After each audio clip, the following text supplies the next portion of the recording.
புதுவை விழா நேயர்களுக்கு என் அன்பான வணக்கம். நான் உங்கள் கலாவிசு, புதுச்சேரியிலிருந்து. சமீபத்தில் நடந்த மிகப்பெரிய ஒரு விஷயமாக அண்ணாவின் கைது. தன்னுடைய படம் புஷ்பா 2 அதனுடைய படம் ஓடுகின்ற திரையரங்குக்கு அவர் வந்திருக்கிறாரு. அப்போது அங்கே திரண்ட அதிகமான மக்கள் நெரிசலில் ஒரு பெண்மணி உயிரிழந்திருக்கிறாங்க. அவங்களுடைய ஒரு குழந்தை மூளை சாவு அடைந்து மருத்துவமனையில் இருக்கிறார். ரெண்டுமே ஒரே குடும்பத்திலேயே நடந்து ஒரு மிகப்பெரிய ஒரு சோகத்தை அந்த மனிதருக்கு கொடுத்திருக்கிறது. இதெல்லாம் ஒரு பக்க செய்தியாக போய்கிட்டுருக்கு. அதில் ஒரு அரசியல் இருக்குது அப்படிங்கிறாங்க. அல்லு அர்ஜுனா செஞ்சது தப்பு அப்படின்னு ஒரு சிலர் பேசுகிறாங்க. இல்லை, அவர் மேலே எந்த தப்பும் இல்லை, அவர் என்ன செய்வார் அப்படின்னு ஒரு சாரார் பேசுகிறாங்க. இது எல்லாத்தையும் தூக்கி ஒரு பக்கமாக வச்சுட்டு நம்ம இன்னொரு கோணத்தில் சிந்திக்கலாம் அப்படின்னு நான் நினைக்கிறேன். ஒரு காலத்தில் நாடக நடிகர்கள் என்ன சொல்கிறது, அவங்களுடைய வாழ்க்கை மிக மிக மிக மோசமாக இருக்கும். கிடைக்கிற சாப்பாட்டை சாப்பிட்டுட்டு கிடைக்கிற இடத்துல படுத்துக்கிட்டு சரியான சம்பளம் இருக்காது. ஊராக போய் நாடகம் போடுவாங்க. அவர்களுடைய நிலைமை அந்தோ பரிதாபம் அப்படிங்கிற நிலைமையில் தான் இருக்கும்.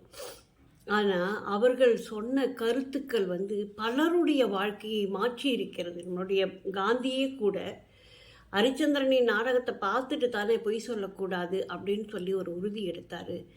அப்படிப்பட்ட சிறப்பான விஷயங்களை கொடுத்த நாடக நடிகர்கள் எல்லாம் அவ்வளவு கஷ்டப்பட்டு படாத பாடுபட்டு விடுதலைக்காக பேசி பாடி ஊராக சென்று விடுதலை வேள்வி தீயை மூட்டி இப்படி நல்ல விஷயங்களை கொடுத்த அந்த மனிதர்களை நாம் புறக்கணித்தோம். ஆனால் இன்றைக்கு ஒரு திரைப்படத்தில் கோடி ரூபாய் அவருக்கு சம்பளம் என்னத்துக்குன்னு கேட்குறேன். அப்படி என்ன நாட்டுக்காக இவங்க தியாகம் பண்ணுறாங்க அப்படின்னு எனக்கு தெரியல. நாட்டுக்காக தியாகம் செய்கின்ற படை வீரர்களுக்கு கூட, இராணுவ வீரர்களுக்கு கூட இவ்வளவு சம்பளம் கிடையாது. இயல்பான வாழ்க்கைக்கு ஒத்தே வராத பல விஷயம். ஒரு மனிதர் 100 பேரை அடிச்சுலாம் நம்ம எங்கேயாவது பார்த்துருக்கோமா? அதுவும் மருத்துவமனையில் அடிபட்டு துவண்டு போய் கடந்து குளுக்கோஸ்லாம் ஏறிட்டுருக்கோம். அதையெல்லாம் பிடிங்கி எரிஞ்சிட்டு இவன் 100 பேர் அடிப்பான்.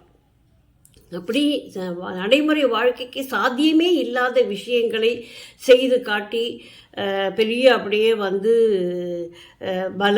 நான் பலம் பொருந்தியவன் அப்படின்னு நிரூபித்து சூப்பர் ஹீரோவாக எல்லாருடைய மனதிலும் பதிந்து, அதுவும் இளைய தலைமுறையை நம்ம நம்மளுடைய நடவடிக்கைகள் எப்படி ஒரு வழி காட்டுது, அவர்களுக்கு நல்ல வழியை நம்ம சொல்கிறோமா அப்படிங்கிறதெல்லாம் கூட எந்த சிந்தனையும் இல்லாமல் இஷ்டத்துக்கு நடிக்கிறது, இஷ்டத்துக்கு பேசுறது அப்படிங்கிற ஒரு ஒரு இடத்துல இருக்கின்ற திரைப்பட நடிகர்கள், அதை சுற்றி அவ்வளவு விஷயங்கள் நடக்குது. இப்படிப்பட்டவர்களுக்கு இவ்வளவு முக்கியத்துவம் எதற்கு கொடுக்கப்படுகிறது அப்படின்னு எனக்கு தெரியல. அவரும் ஒரு மனுஷன் தானே, சாதாரண ஒரு மனிதர். அவர் நடித்த படத்தை அவர் பார்க்க வர்றார். அவரை பார்க்கறதுக்கு எதுக்கு இவ்வளவு கூட்டம், இவ்வளவு கும்பல்? இதை வச்சு தானே அவங்க நான் வானத்திலேருந்து குதித்தேன் அப்படின்ற மாதிரி நினச்சிக்கிட்டு அவங்க ஒரு ஆட்டிடியூட் காட்டுறாங்க. நம்ம செய்கிற தவறு தானேங்க. நமக்கு எவ்வளோ வேலை இருக்குது. இது ஏன் பாலாபிஷேகம் பண்ணுறேன்னு கட்டவுட்டு மேலே ஏறி உழுந்து செத்தவங்க எத்தனை பேர் இருக்கிறாங்க? டிக்கெட் வாங்க முடியாமல் கூட்ட நெரிசலில் சிக்கி உயிரிழந்தவங்க எத்தனை பேர் இருக்கிறாங்க? இப்படி எல்லா விஷயத்திலையும் நம்ம அளவுக்கு அதிகமாக அவர்களுக்கு கடவுள் கூட நேரில் வந்தால் கூட இவ்வளவு கூட்டம் கூடுமா அப்படிங்கிறது எனக்கு தெரியலை. ஏதோ வேஷம் போட்டு வந்திருக்கிறாருன்ட்டு போனாலும் போயிடுவாங்க. ஆனால் ஒரு திரைப்பட நடிகர், ஒரு திரைப்பட நடிகை அப்படின்னு வந்துட்டால் அவங்கள பார்க்கறதுக்கு மக்கள் அலைமோதுகிறார்கள். அப்படிங்கிறது ஏன் அப்படிங்கிறது எனக்கு புரியவே இல்லை. கோடி கோடியாக நம்மளுடைய பணத்தை அவங்க வாங்கிக்கிறாங்க. வாங்கிக்கிட்டு உருப்படியாக எதுவும் செய்யலை அப்படிங்கிறது வந்து மிகப்பெரிய ஒரு நிதர்சனம். எத்தனை படங்கள், எத்தனை இந்த புஷ்பா ஒன்றையே பார்க்க முடியல. அது வந்து உண்மையிலேயே வந்து என்ன ஒரு படம் அப்படிங்கிறது எனக்கு தெரியல. ஒருவேளை இந்த காலத்து இளைஞர்களுக்கு பிடிக்குது அப்படிங்கிற ஒரு இதில் எடுத்துக்கிட்டால் கூட, இரண்டாவது வந்து அவ்வளோ மோசமாக இருக்குதுங்கிறாங்க. ஆனால் ஒரு 4-5 நாளில் கோடிக்கு மேலே பல கோடிகள் வசூல் நடந்திருக்கு அப்படின்னு சொல்கிறாங்க. திரைப்படம் விடும் நேரமோ அல்லது திரைப்படம் ஆரம்பிக்கும் நேரமோ அந்த பக்கம் மனிதர்கள் நடமாட கூட முடியல. அந்த அளவுக்கு கும்பல் வந்து ஒரு திரைப்படத்தில் நடிக்கிற ஒரு மனிதர்களின் பின்னால் இவ்வளவு கூட்டம் இருந்துதான் ஆக வேண்டுமா அப்படிங்கிறது வந்து ஒரு கேள்விக்குறியாகத்தான் இருக்குது. அவர்களும் சாதாரண மனிதர்கள், நம்மை போன்ற மனிதர்கள் அப்படின்னு தான் நம்ம நினைக்கணும். அவரை பார்க்கறது, அவர்கிட்ட பேசுறது, அவருடைய ஒரு புகைப்படம் எடுத்துக்கிறது, இதெல்லாம் ஒரு கிரேஸ் இருக்க தான் தோணும். ஆனால் அதுக்கும் ஒரு வரைமுறை இருக்கு இல்லையா? நம்மளுடைய உயிரை தாண்டி வந்து அப்படி வந்து ஒரு சூழலை நம்ம ஏற்படுத்த வேண்டுமா அப்படிங்கிறது வந்து மிகப்பெரிய ஒரு கேள்விக்குறியாக இங்கே எனக்கு வந்து மனசுக்குள்ளே பட்டுச்சு.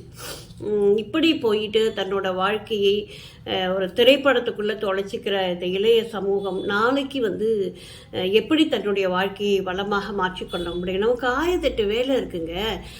வந்து அம்மா வந்து ஒரு காய்கறி வாங்கிறதுக்கு காசு கொடுப்பா, அல்லது வந்து ஒரு பாலை போய் வாங்கிட்டு வா அப்படின்னு சொன்னாக்கா செய்யாத பிள்ளைங்க 1000 ரூபாய் 1500 ரூபாயும் அதிகாலை 4 மணிக்கு வந்து ஒரு ஷோ போடுறாங்க. அந்த ஷோவில் போயிட்டு 1000 ரூபாய் செலவு பண்ணி ஒரு டிக்கெட்டை வாங்கிட்டு உட்காந்து பார்த்து அப்படி வர ஒரு நாளைக்காச்சும் ஒரு 5 மணிக்கு எழுந்துச்சி பாலை வாங்கி கொடுத்துருப்பீங்களா அவங்க அம்மா அப்பாவுக்கு? கண்டிப்பாக கிடையாது. ஆனால் நேரத்துக்கு காஃபி வேணும். இப்படி நம்ம வீட்டில் உள்ளவங்களெல்லாம் கஷ்டப்படுத்திட்டு, நமக்கு தெய்வம் நம்மளுடைய அம்மா, நம்மளுடைய அப்பா, நமக்காகவே காலம் முழுவதும் உழைத்து நம்மளுடைய எதிர்காலம் நல்லா இருக்கணும்னு தன்னுடைய வாழ்க்கையை வந்து தொலைத்து கொண்டவர்கள் அவர்கள். ஆனால் அவங்களுக்கு நம்ம கொடுக்குற மரியாதை என்ன இருக்குது? சும்மா கடை, உனக்கு என்ன தெரியும் அப்படின்ற ஒற்றை வார்த்தையில் அவர்களை அடக்கி உட்கார வைக்கிறோம். ஆனால் ஒன்றுமே தெரியாத அல்லது வந்து எல்லாம் எனக்கு தெரியும் அப்படின்னு விமர்சனம் செய்து கொள்ளுகின்ற திரைப்பட நடிகர்களை நாம் வந்து வானத்தில் தூக்கி உட்கார வைக்கிறோம். அவர்களை உச்சத்தில் கொண்டு போய் நாம் வந்து கீழே கடந்துட்டுருக்குறோம் அப்படிங்கிற ஒரு உண்மை நிச்சயமாக இந்த இளைய சமூகத்துக்கு தெரியணுங்க. இதெல்லாம் தெரிஞ்சிருச்சு அப்படின்னு சொன்னாலே இதை போன்ற பல விஷயங்களையும் நடக்காமல் நம்ம தடுக்க முடியும். திரைப்படமா ஏதோ ஒரு ஜாலியாக ஒரு சந்தோஷமாக ஒரு போய் ஒரு நாளைக்கு பார்த்துட்டு வாங்க, அவ்வளோதான். அதுக்கு மேலே அதில் போகிறதுக்கு என்ன இருக்குது? இப்போ வர படங்கள் எல்லாம் பார்க்குற மாதிரியா இருக்குது? அதுவும் வந்து சூப்பர்மேன் அப்படிங்கிற அவர் கூட வந்து கொஞ்சம் நடைமுறைக்கு ஒத்து வர மாதிரி சில விஷயங்கள் செய்வார். ஆனால் இவங்களுக்கு நடைமுறையே ஒன்றுமே கிடையாது. ஒரு ஆள் 100 பேர் அடிக்கிறாங்க, நினச்ச உடனே ஃப்ளைட்டில் பறக்கிறாங்க, நினச்ச உடனே கப்பலுக்கு வராங்க, நினச்ச உடனே நிலத்தில் அதிரடி காட்டுறாங்க. அப்படின்னா இதெல்லாம் என்ன கடவுளாலே கூட முடியாது. அதனால் வந்து கொஞ்சம் நாம தான் நம்மளுடைய மனதை மிக சரியான இலக்கு நோக்கி நகர்த்திக்கிட்டு போகணும். திரைப்பட கலைஞர்களை வந்து நாம் வந்து குறை சொல்ல முடியாது. அவர்களுக்கான ஒரு வாய்ப்பு அது கிடைக்குது, அவங்க அதை பயன்படுத்திக்கிறாங்க. அதுக்கு பின்னாடி நாம் போயிட்டு நம்மளுடைய வாழ்க்கையை கெடுத்துக்கொள்ளக்கூடாது அப்படிங்கிற ஒரு நிதர்சனத்தை நம்ம புரிஞ்சுக்கிட்டோம் அப்படின்னா நம்ம வாழ்க்கை ரொம்பவே அழகாக இருக்குங்க. நன்றி, வணக்கம்.